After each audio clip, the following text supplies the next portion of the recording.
Poker's legendary champions, next-generation stars, and tireless ambassadors of the game, sharing their wisdom and guiding your journey to high achievement on the green felt. This is Tactical Tuesday on Chasing Poker Greatness with your host, Brad Wilson.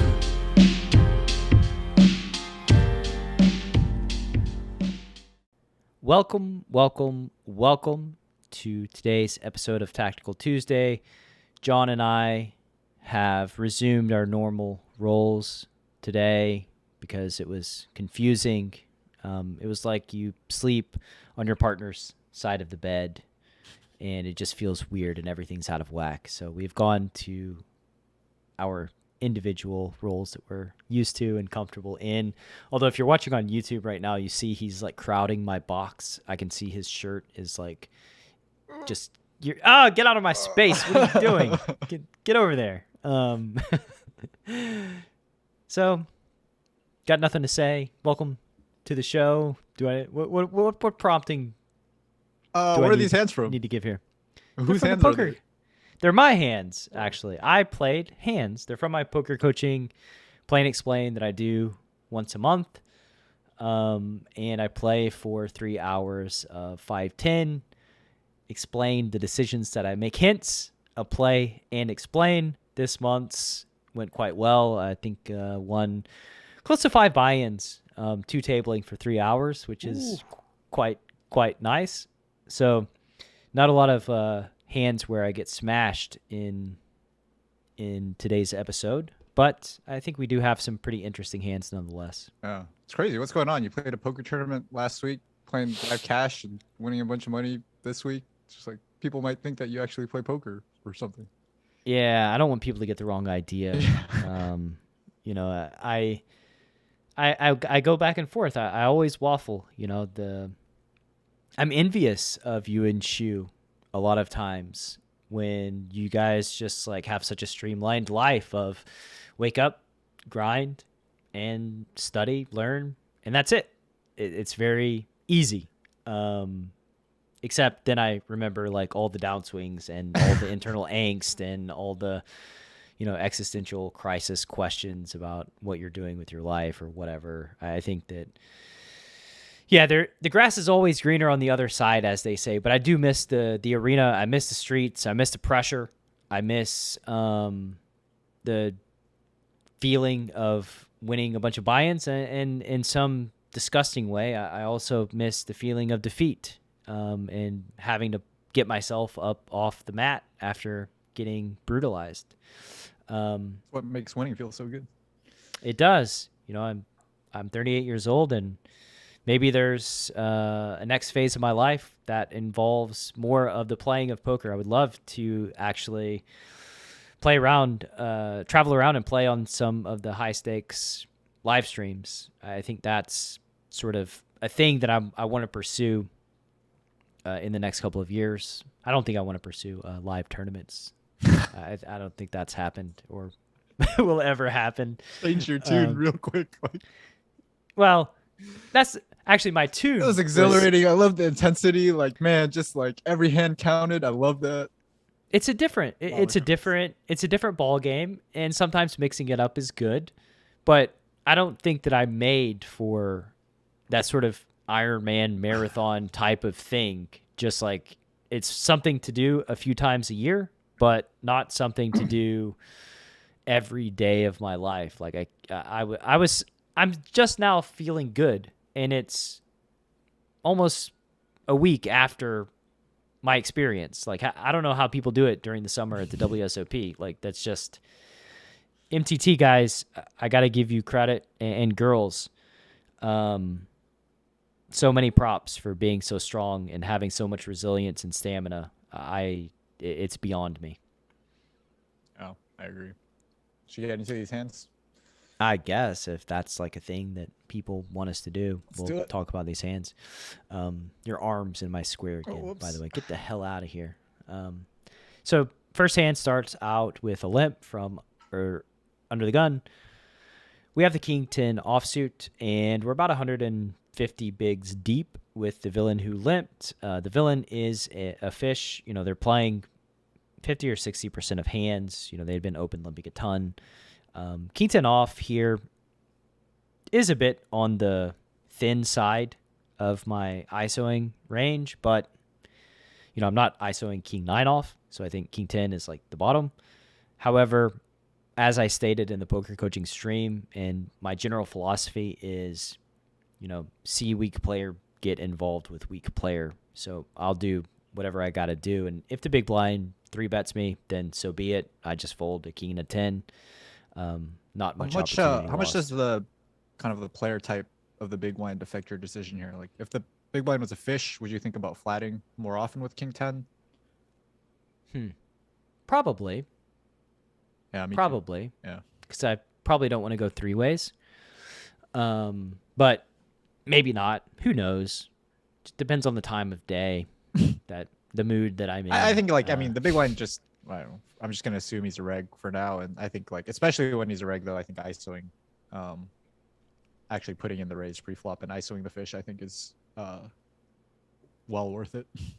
Well, yeah. I mean, like I said, I'm going to take any sort of close situation. I'm going to choose the option that gets me involved. Yeah. Like that's always my MO. So I make it 50, and the big blind folds, and undergun limper calls, and I have the king of spades, the 10 of diamonds. We smash a flop of deuce of clubs, 5 of clubs, tray of spades. Just kidding. That's not smashing. I feel like whenever you say something sarcastic like that, I try to look for some weird runner connection we might have with the hey man, at least we got backdoor this or something, but I can't even say that about this board in your hand. Maybe we can chop with the 4 and a 6 or something. Yeah. If it goes spade, we block the second nut backdoor flush. So yeah, we got that going. So we don't really have much going for us. But we do have initiative, and we did isolate. Therefore, I felt a c-bet was in order. I feel like you like c-betting these low boards. I do. A lot of other reasons too. Or at least there's a lot of reasons, right? There's a lot of overcards that I can represent. I have, not only do I have the king and the 10 here, I also have the queen and the jack. I have the ace and the 9. I have the 7 and the 8. I have all of those. A lot of cards bigger than a 5 in the deck, actually, when you start thinking about it. Right. They're pretty much all bigger except for a 4. So yeah, because of the higher availability of overcards, I think that when you put in 3 bets, it's quite difficult for even a hand as strong as ace 5 to call down with a lot of pressure. And so that's sort of where I start my planning process for this hand is there's going to be overcards, and I'm going to bet all of them. And I think I'll realize enough fold equity to make those bets profitable. All right. So I bet. Any thoughts on sizing? This is pretty big. Yeah, I went big. Go big or go home. No, your plan is just to bet big on all 3 streets, I'm assuming? Pretty much. Okay. Yes, that's the idea. I like it. So we bet 75 into 110. The villain calls. And remember, we're quite deep here, which probably played a role in why I chose a big sizing, because I know that I've got a lot of room to threaten villain's stack by going bigger. The turn is the queen of spades. So, we're almost to our backdoor flush completing game plan here. But we do have queen jack in our... Well, you have everything. There's... We have everything. We have all the hands here. So, we can pretend that we have a queen. And actually, this is just a great card. We block king queen. We block queen 10. Yeah. If they did call, this queen is kind of like a picture perfect card. Queen or jack. So we stick to the script here and go 70% on the turn. Villain calls. So we bet 178. Villain calls that. There was 258 in the pot. Now there's 614 in the pot, and we have something happen that is quite unanticipated and throws a monkey wrench into our plans. We make a pair. The river is the king of diamonds, and so now we're at this decision point of, do we bet for value? Do we check? What do we do, John? I would say I think it's like a pretty close spot between betting for value and checking and trying to bluff catch. I think if I was gonna bet, I'd probably bet really, really small, maybe like a third pot or less. Definitely no bigger than a third. I mean, we're really just trying to get called by like a hand like I think pocket sixes or some like strong 5x or something like that. When we get to the river in this way.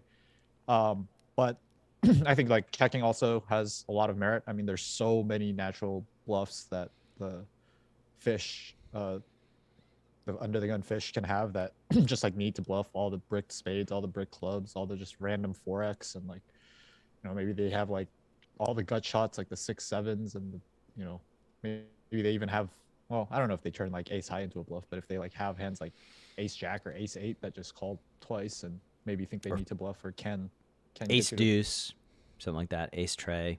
Yeah, I was like thinking of like unpaired hands mostly that can still get there. Like I still think that there are a lot of them. But yeah, maybe they do turn like ace deuce into a bluff as well. So yeah, I would say it's really close between, like for me it would be pretty close between bet tiny and check call. Yeah. I think because of the high availability of busted draws, I decided to check over betting. Yeah. Now it's like really good that we don't have clubs. Like we're really happy about that. Yeah. Yeah. Now we're like, damn it, why are we blocking the back door? But actually, we don't want to block, or we do want to block the back door, second nut flush draw, because they would have a pair here. What am I talking about? All right, so I do decide to check. There's 6-14 in the pot. They bet half pot, and you know, pretty slam dunk easy call here, and you know, they have the ace of diamonds, 7 of clubs, so just a dry gut shot. Yeah, if they're turning these hands into bluffs, I think like check calling suddenly becomes way better. You know, if they just have like lots of naked ace x that do this, then yeah, for sure. And if they're doing this with ace x, like maybe they do it. I think it's more likely that they are the type of player that would turn like ace deuce or ace 3 into a bluff. So I really, really like the check call now.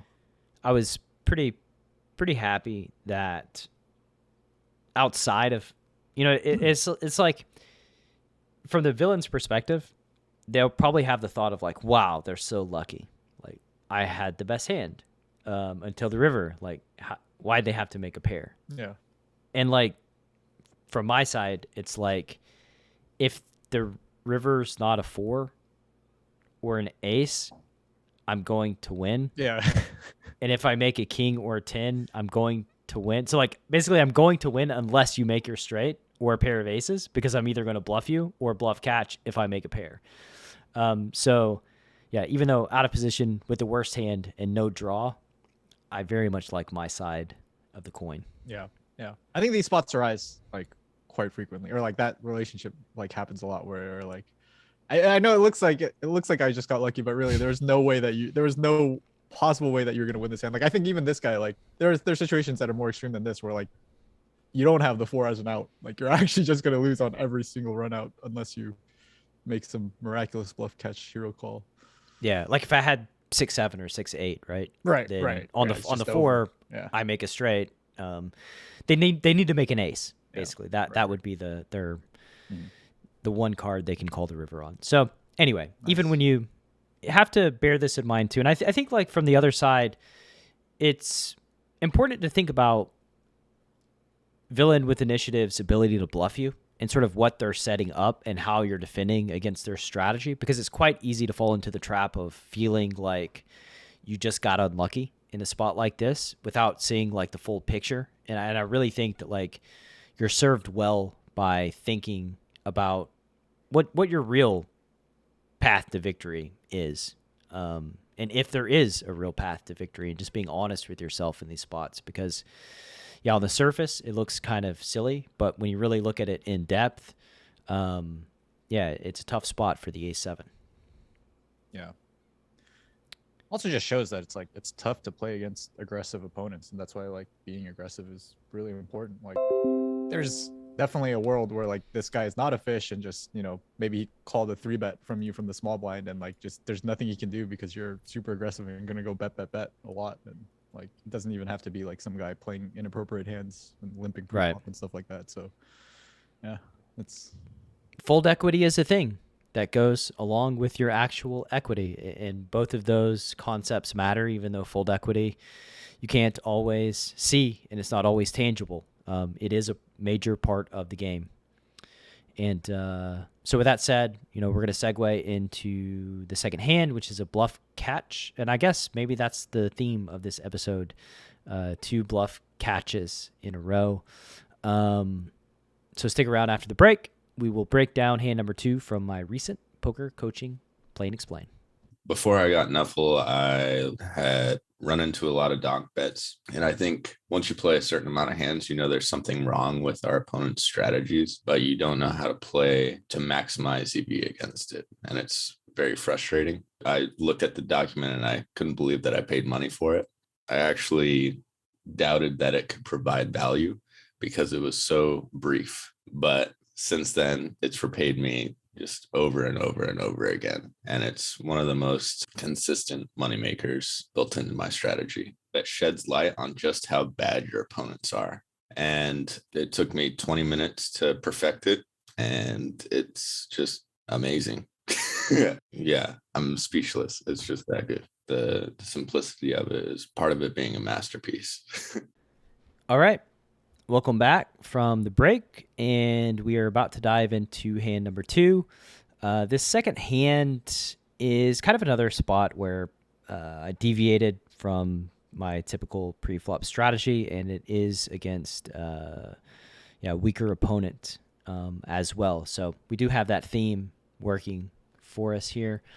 And so it starts out, we have a villain who's playing 75 bigs, so they have 750 in front of them, and they open a 40 pre, which is atypical, and it was atypical for them as well.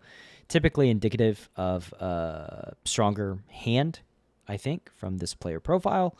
And I have deuces, and under most any circumstances, I wouldn't call. But again, I'm going to choose an action that gets me involved versus this player profile. And I don't think that the players behind me are super incentivized to squeeze when villain opens big here. So I thought that the potential for getting squeezed was quite low, and I wanted to get involved. Plus, there's this pressure of like, I'm doing this play and explain video on stream, and like, the people, they want blood, they want action, they want to get in there. Yeah. So I'm gonna get in there. Yeah, I like the thing that you said about the 4x, the $40 open being less likely to be squeezed. I think the 4x is like, it's kind of a blessing and a curse in this spot where like, well, it kind of sucks that we need to put in 4 big blinds with pocket deuces, but on the flip side, I don't think any of the rags behind you are going to mess with a fish who like, just randomly 4x. Like it looks like he's going to have such a good hand, and it feels so dumb when like, you try to squeeze the spot and they just rip it in your face, and it's like, of course he has a good hand. Right. He like told me he had a good hand. Right. I didn't just try to realize my equity with my ace-5 suit. Right, God almighty. Right. Luckily, everybody just folds and politely moves out of the way, which is ideal. And less than ideal flop, we have the jack of clubs, 7 of spades, tray of diamonds. There's 95 in the middle. Villain has 705, and I have them covered. They start out by checking, which, hooray, they didn't bet because we're folding versus any bet. But once they check, we have a chance to realize equity and maybe get to showdown. So you'd fold flop versus a bet from the fish? Probably, yes. Oh, okay. I think so. Like half pot c-bet on this board with deuces, hard to improve. We already have like the 4x open pre.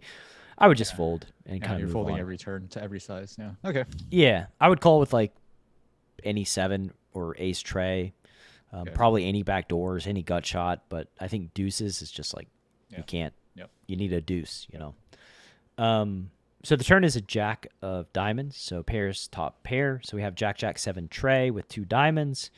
Not a deuce, but also not the worst card in the world. Villain bets pot on the jack. Any thoughts about this pot size wager, John? I think okay, so like in general, I think when fish pick exactly pot or overbet, I tend to just give fish lots and lots of credit for having really good hands. I think like those two sizes specifically are really underbluffed. I think this spot is got to be different though. Like when they open and check the flop, I don't know about you, but I'm like instantly just gonna start discounting aces, kings, queens, and jack X. So unless this is like pocket tens, maybe that like just is so sure that they have the best hands.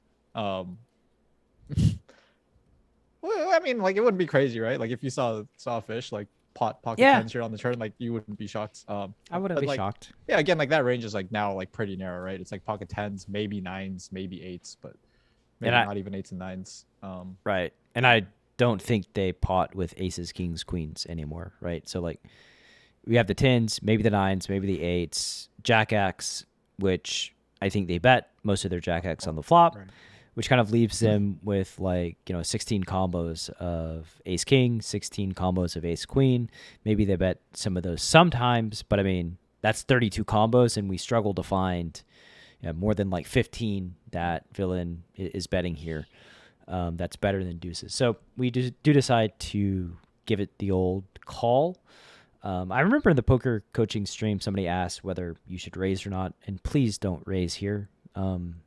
If villain has ace king or ace queen, yes, they do have raises a bluff for protection. Oh, for the old okay. Protection raise. Yeah, so they have like 12 outs here to improve and beat deuces if they have ace king or ace queen. But this is a decent situation.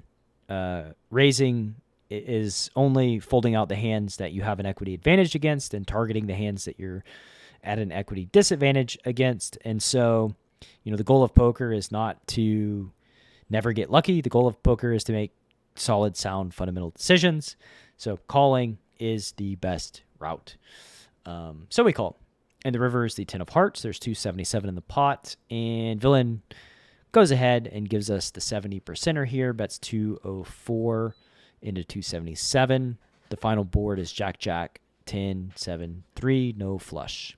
It's like the best river card we could have asked for, given what we thought his range on the turn was, right? Or his value range on the turn would be. Well, a deuce could be nice. Yeah. Then the hand wouldn't be that interesting. That's true. So, yeah, I mean, I guess dive into why the 10 on the river. If we thought that good. Sorry.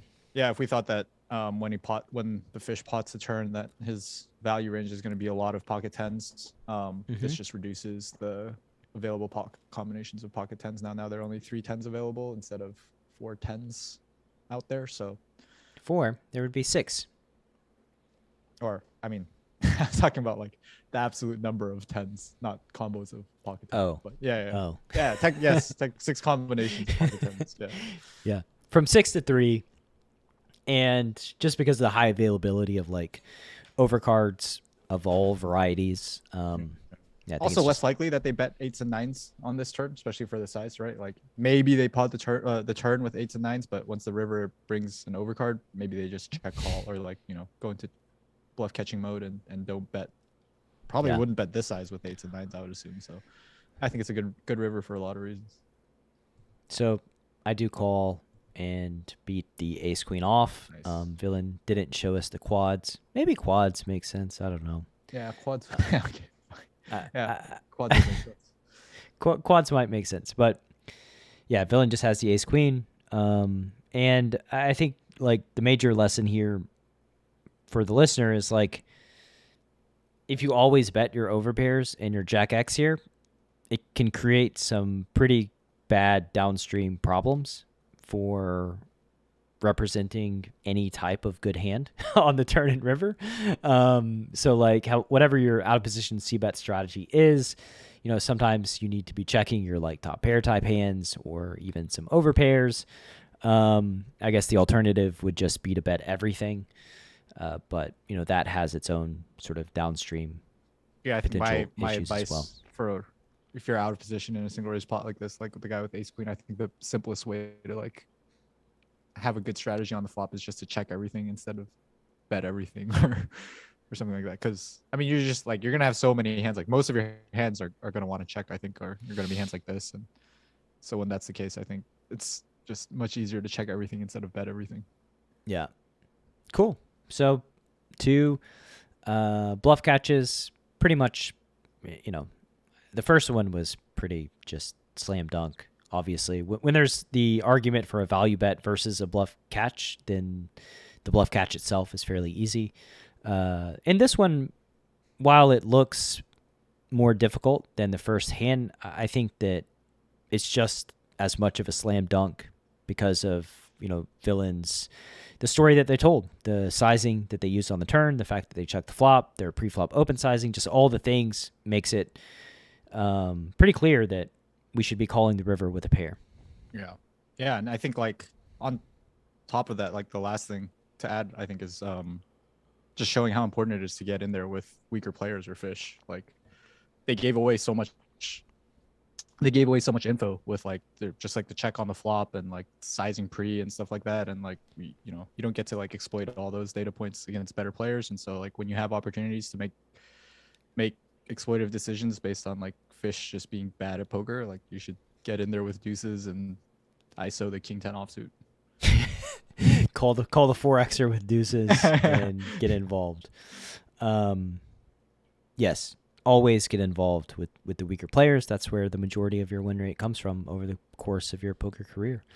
And from there, I think we're gonna close up shop on this week's episode of Tactical Tuesday. Applications still open at cpgwolves.com.